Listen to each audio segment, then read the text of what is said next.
welcome to the e-license recertification walkthrough. I am Desiree Bell. I just wanted to give everyone an idea of individuals who are recertifying, how the dashboard will look like on your end. So yes, I'm in a testing environment. I have selected an applicant already. And as you can see on this front screen, this is what the user who is recertifying will see.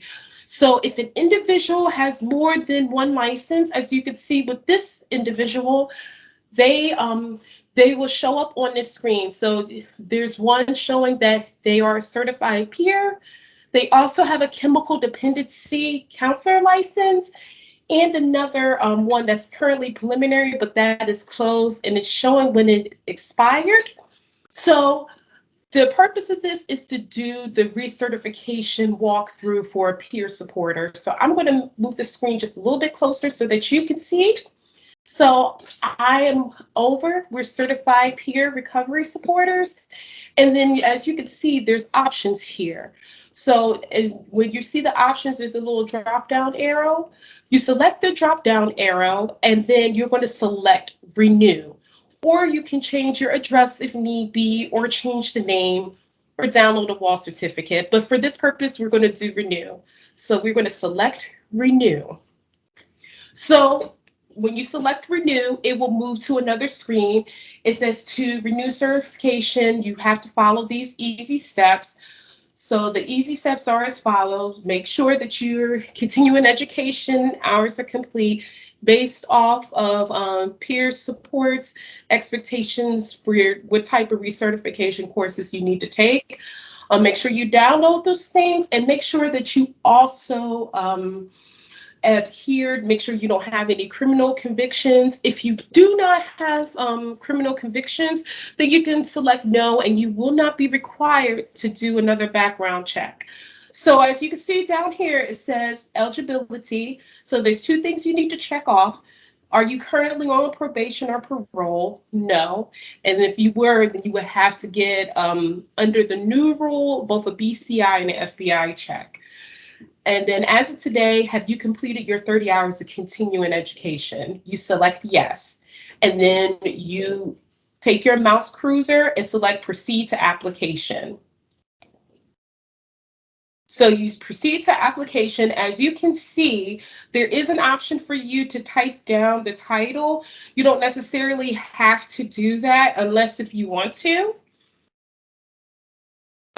And then if there's a maiden name, anything of that nature, social security number is already typed. So any area that's already grayed out, that means that e-license already has that information.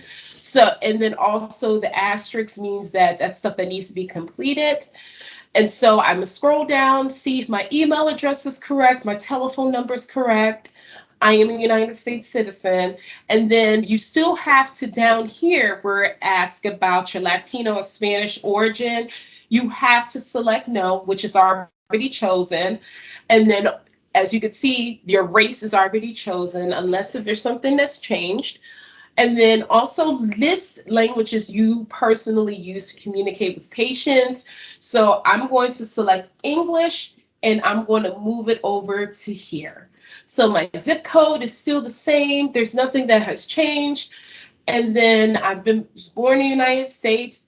And then as you can see, I'm just scrolling down, license and mailing address. So a lot of times, if you do have more than one license with one board, sometimes your license field will not show up here on this end. And so you can, as you can see, it's already saved successfully. But if you want to make any type of changes, that's something that you would probably have to do at the very beginning before you even resubmit your application.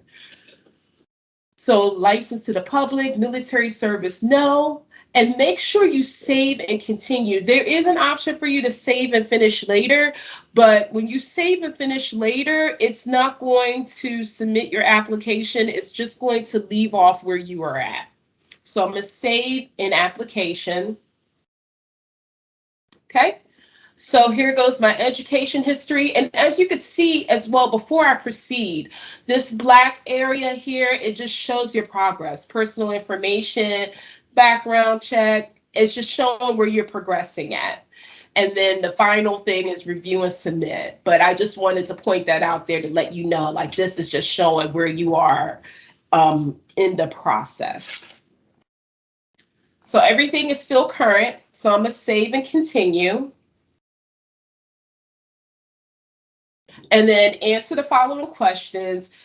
Do you have any disqualifying offenses? And then you'll just put down no. And as of today, have you completed the required 30 hours of continuing education? That would be a yes. And so as you can see here, you see the background check for individuals who are in recertification mode are not required to have a FBI or BCI background check unless if you have a new charge in the following 2 years, then that's when you will be required to redo a background check. So I'm going to attest, say I have nothing else in my background.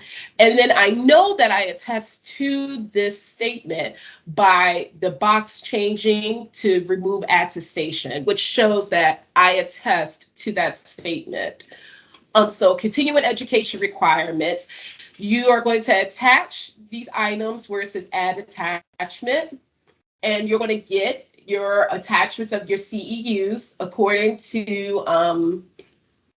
to peer certification guidelines. So I just added a dummy document, but it's just letting you know, like, hey, this is what I've done. This is my these are my items. These are my continuing education credits. So I'm going to attach another document.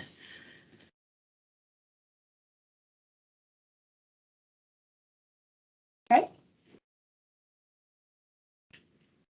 here we go. So you could either attach your certificate showing the credit hours, or you can attach a form with your 30-hour credits and make sure that those CEUs, meaning your continuing education, reflects the peer recertification guidelines before you upload anything.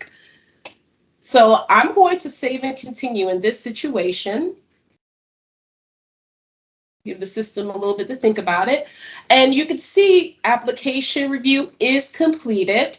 And then here goes the attestation again. So basically, this attestation is just stating that you have all the information that is provided is true to the best of your knowledge. And so that's what you are attesting to, and then type your first name and your last name as it appears on the application. So this is the signature that you will use in this situation. So if for some reason you say, hey, I forgot to add my middle initial, that's something that you cannot do. You have to update that under your personal information. So if you do decide to add your middle initial at the end of this page, you will not be able to submit your application. So it is very important that everything that you submit is accurate, meaning your first name, your last name, and if you want your middle initial there, please put that on the personal information area.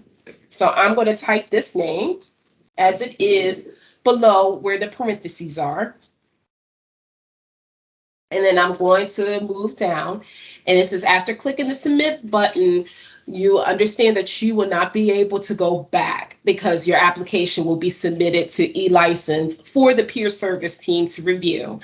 Or you could say save and finish later. If you do, again, do save and finish later, please understand that that does not mean that your application has been submitted. It is saved in a queue for you to return back to. But once you submit your application, you will not be able to go back and make the changes. So please be aware of that. So, I'm going to put my mouse over submit.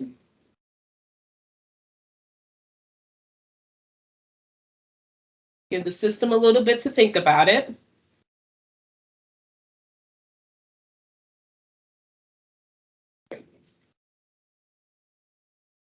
Okay, so you can see e-license system transaction fee. You'll be required to pay the $350.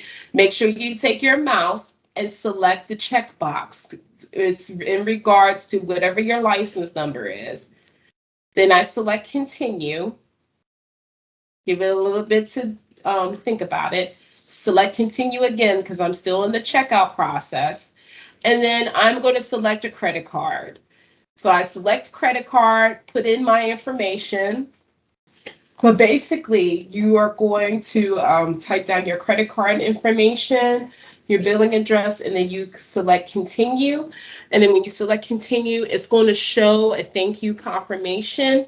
And make sure you copy that confirmation number just in case if you have any issues, and it will show on our end that you submitted your payment, and we'll be able to review your information. And if your information is accurate, meaning that you've taken the required CEUs, that your name, your last name, everything matches, then we should be able to generate a certificate. So that's all for the renewal process. If you do have any questions, please feel free to reach out to us. Thanks and have a wonderful day.